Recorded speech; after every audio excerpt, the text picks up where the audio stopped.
Pernahkah kamu merasa seakan nilai dirimu hanya terlihat saat kamu sibuk, padahal menjadi tenang, beristirahat, atau sekadar menikmati waktu tanpa agenda bukan berarti kamu gagal? Kita hidup di dunia yang sering menyamakan kesibukan dengan keberhargaan. Tapi hari ini, mari kita pelan-pelan lepaskan beban itu dan mulai percaya bahwa kamu tetap berarti, bahkan ketika kamu tidak sedang produktif. Kadang tanpa sadar, kita merasa bersalah hanya karena memilih untuk diam. Kita melihat orang lain terus bergerak, terus berkarya, dan kita mulai mempertanyakan diri sendiri. Apa aku sudah cukup? Apa aku pantas dihargai kalau aku nggak seproduktif mereka?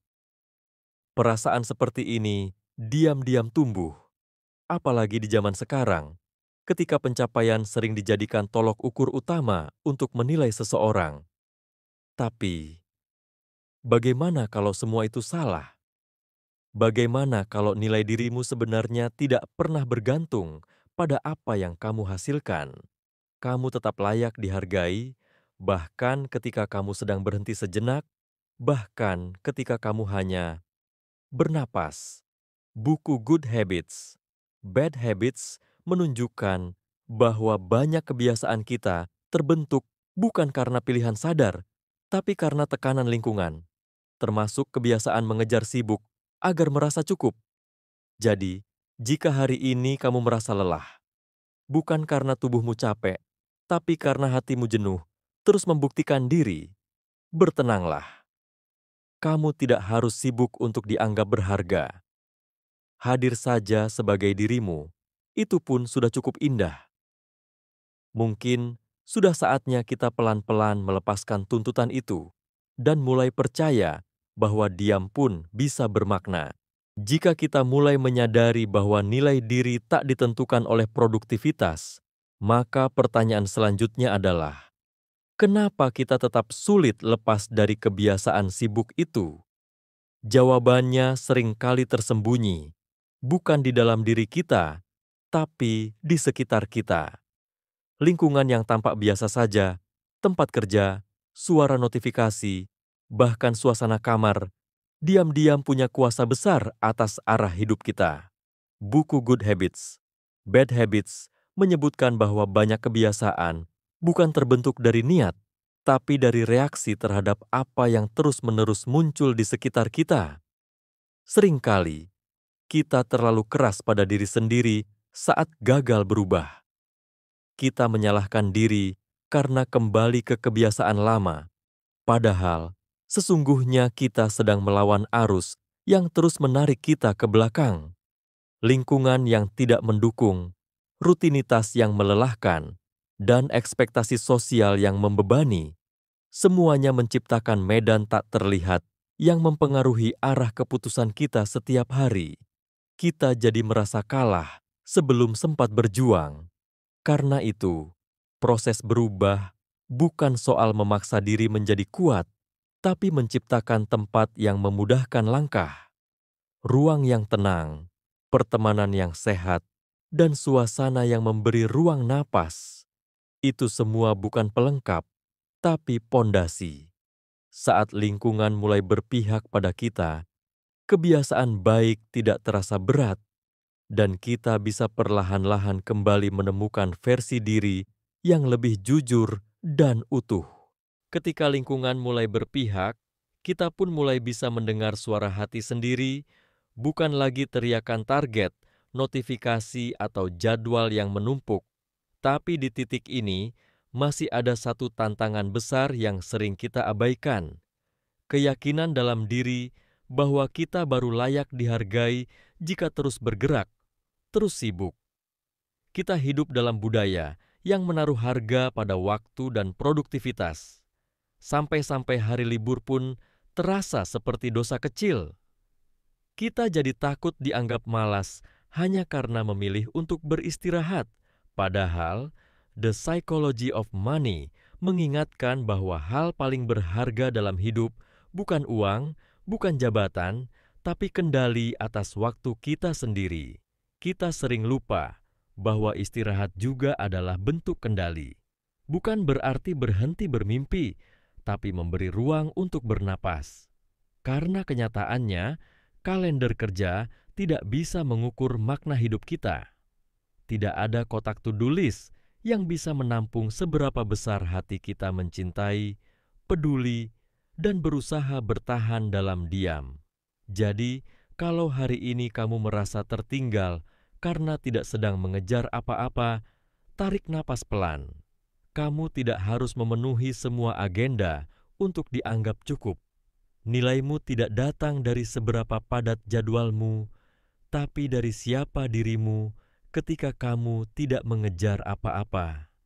Dan kadang, saat kita memilih untuk berhenti sejenak, justru disitulah kita benar-benar hadir untuk diri kita sendiri. Tapi berhenti sejenak saja tidak cukup, karena seringkali kita kembali terjebak di pola yang sama. Kita bangun, langsung mengecek notifikasi, lalu larut dalam aktivitas yang terus berulang, tanpa benar-benar tahu kenapa kita melakukannya. Inilah bahaya dari kebiasaan produktivitas yang tidak sadar. Buku Good Habits, Bad Habits menyebut bahwa kebiasaan terbentuk bukan dari kesadaran penuh, tapi dari pola otomatis yang terus diulang dalam konteks yang sama.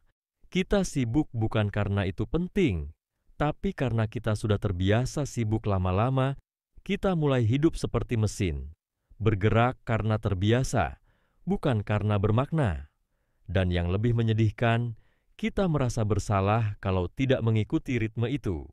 Kita lupa bahwa istirahat, merenung, atau sekadar menikmati pagi yang pelan bukanlah bentuk kemalasan, tapi keutuhan. Ketika produktivitas dijalankan tanpa kesadaran, kita bisa kehilangan arah, bahkan kehilangan diri sendiri. Karena itu, penting untuk mulai mempertanyakan, kenapa aku melakukan ini? Apakah ini benar-benar keinginanku atau hanya kebiasaan yang terbentuk karena tekanan sosial dan ketakutan dinilai tidak cukup? Dengan pertanyaan seperti itu, kita mulai membuka ruang untuk memilih kembali arah hidup, bukan sekadar mengikuti arus kebiasaan yang tidak lagi memberi arti. Saat kita mulai menyadari bahwa tidak semua kesibukan membawa makna, muncullah kebutuhan yang lebih dalam, keinginan untuk punya kendali atas waktu kita sendiri, bukan untuk jadi lebih sibuk, tapi untuk hidup lebih utuh. Dalam The Psychology of Money, Morgan Housel menulis bahwa bentuk kekayaan paling sejati bukanlah uang, melainkan kendali atas waktu, kebebasan untuk memutuskan kapan bekerja, kapan istirahat, kapan berjalan lambat, dan kapan diam. Kita sering mengira bahwa semakin banyak uang, semakin bebas hidup kita. Tapi ironisnya, banyak orang justru mengorbankan waktu demi uang, lalu menggunakan uang itu untuk membeli kembali waktu yang telah hilang. Padahal yang kita butuhkan bukan lebih banyak hal, melainkan ruang.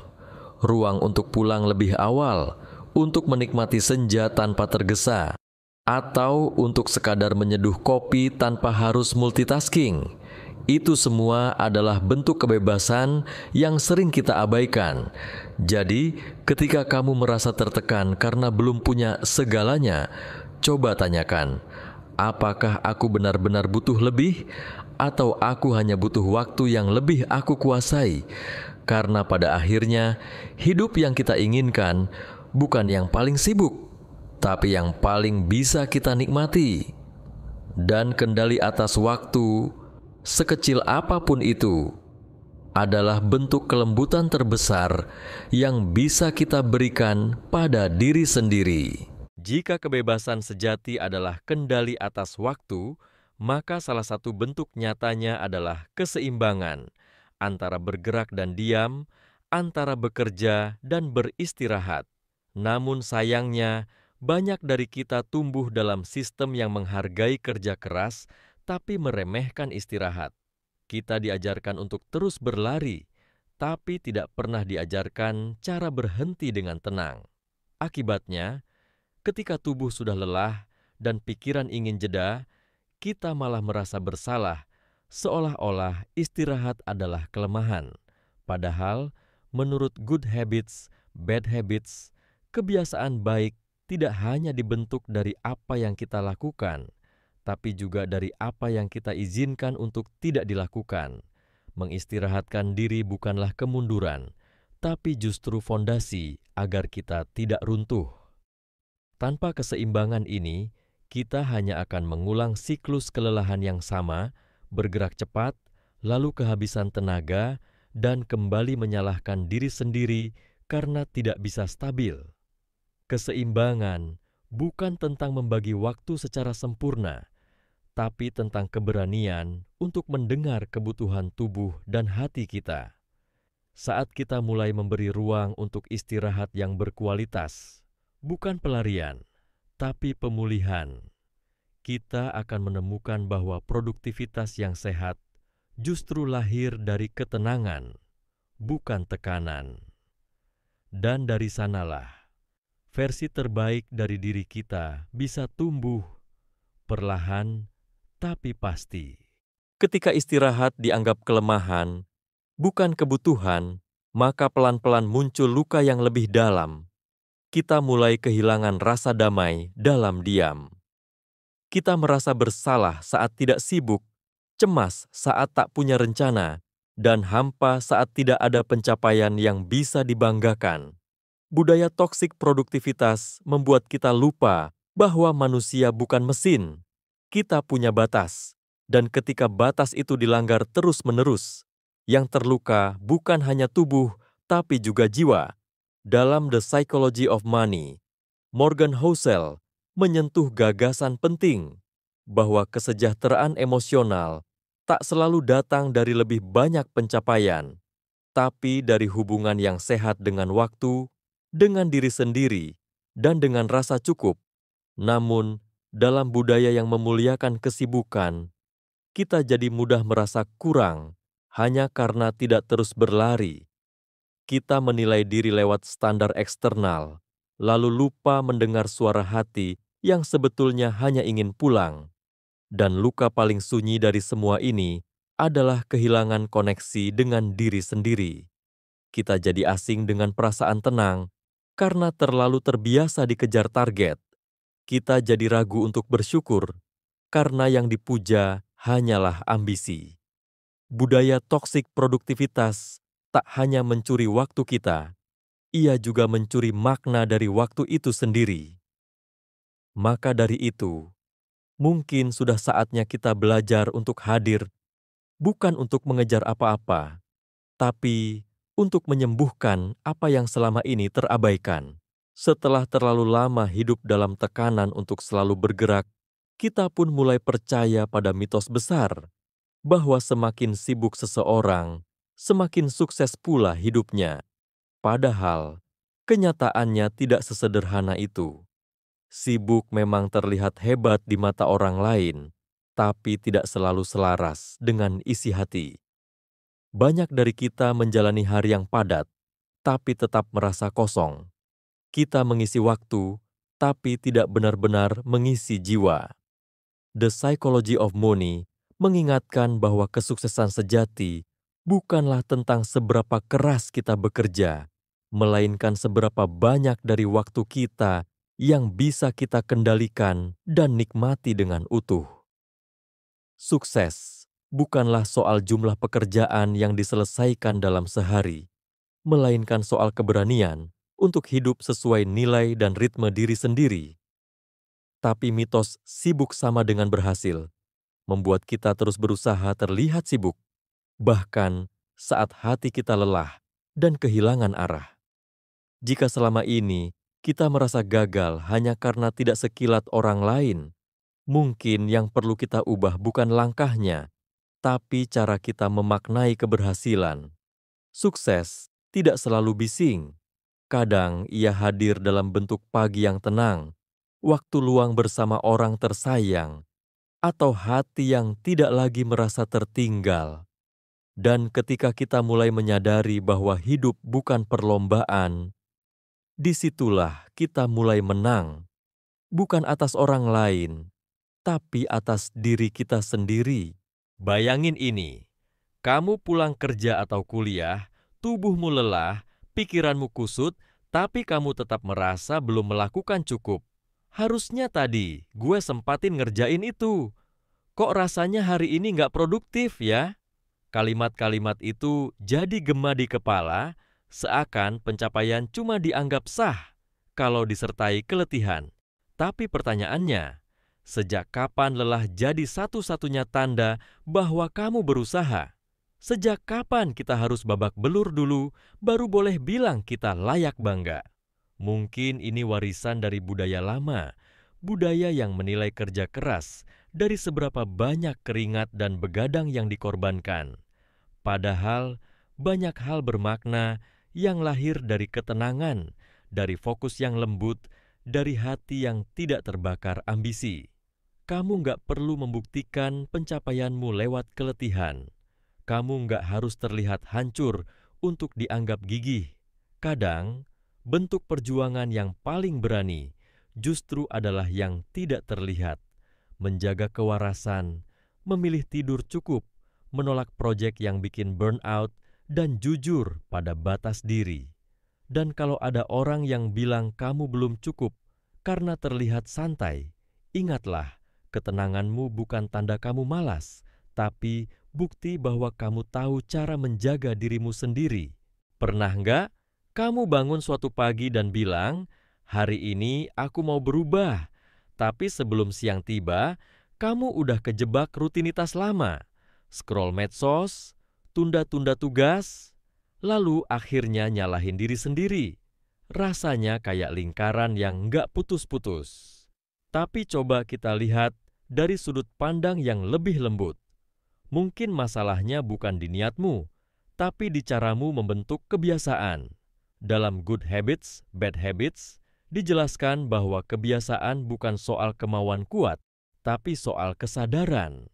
Banyak orang gagal berubah karena fokusnya cuma di hasil, bukan di proses kecil yang mengarah ke sana. Kita ingin langsung jadi rajin, sehat, fokus, tanpa benar-benar menciptakan lingkungan dan ritme baru yang mendukung perubahan itu. Ujung-ujungnya, kita capek sendiri karena merasa kalah sama diri sendiri. Padahal, kita cuma belum membangun sistem yang ramah untuk perubahan kesadaran diri itu kuncinya. Bukan cuma tahu apa yang mau dicapai, tapi juga kenapa itu penting dan bagaimana caranya sampai ke sana tanpa menyiksa diri. Perubahan sejati bukan datang dari paksaan, tapi dari pengertian. Saat kamu mulai mendekati kebiasaan dengan rasa sayang, bukan tekanan, disitulah prosesmu jadi lebih ringan. Pelan-pelan, bukan berarti lambat. Justru dari situ, kamu sedang menata hidupmu dengan cara yang lebih utuh dan penuh makna. Saat kita mulai membentuk kebiasaan dengan lebih sadar, satu hal penting yang sering terlupakan adalah waktu luang. Banyak dari kita menganggap istirahat sebagai hadiah setelah kerja keras. Jadi, kalau belum capek banget, kita merasa belum pantas untuk berhenti. Tapi, bukankah itu artinya kita sedang menukar hak menjadi sesuatu yang harus diperjuangkan dulu? Padahal, waktu luang bukan sesuatu yang harus dibeli dengan kelelahan.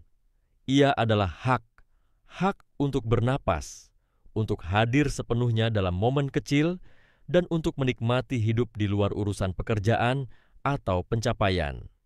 Morgan Housel, dalam The Psychology of Money, mengatakan bahwa kebebasan waktu adalah bentuk kekayaan paling tulus.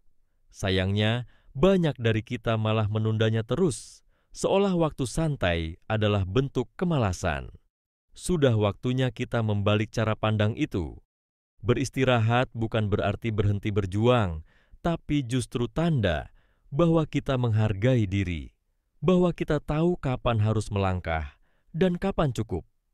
Karena hidup bukan hanya tentang apa yang kita capai, tapi juga tentang ruang yang kita ciptakan untuk merasa utuh. Jadi, jangan tunggu lelah dulu untuk mengambil jeda. Kamu layak istirahat, bukan karena sudah cukup bekerja, tapi karena kamu manusia. Setelah semua kesadaran itu tumbuh tentang nilai diri, kendali waktu, dan pentingnya istirahat, kita mulai memahami satu hal besar. Kita tidak perlu sibuk untuk merasa berarti, tapi kita perlu seimbang untuk benar-benar hidup. Selama ini, banyak dari kita terjebak dalam pola pikir, kalau nggak sibuk, aku nggak berguna. Tapi ternyata yang kita butuhkan bukan kesibukan tanpa arah, melainkan keseimbangan yang memberi ruang bagi kebermaknaan. Keseimbangan bukan berarti semua harus sempurna, tapi tentang keberanian untuk tahu kapan harus maju, kapan harus diam, kapan harus berkata ya, dan kapan harus jujur berkata, "Aku butuh waktu." Dari kebiasaan kecil yang lebih sadar, dari waktu luang yang mulai kita lindungi, dari tekanan yang kita lepaskan perlahan, di sanalah keseimbangan mulai tumbuh. Bukan dengan teriakan ambisi, tapi dengan bisikan pengertian. Jadi, kalau hari ini kamu merasa lelah karena terus mengejar validasi lewat kesibukan, berhentilah sejenak. Bukan untuk menyerah, tapi untuk menyapa diri yang lama tak kamu dengar. Hidupmu bukan sekadar daftar tugas, dan kamu nggak harus sibuk untuk dianggap berharga. Yang kamu butuhkan bukan lebih banyak aktivitas, tapi lebih banyak ruang untuk menjadi manusia seutuhnya.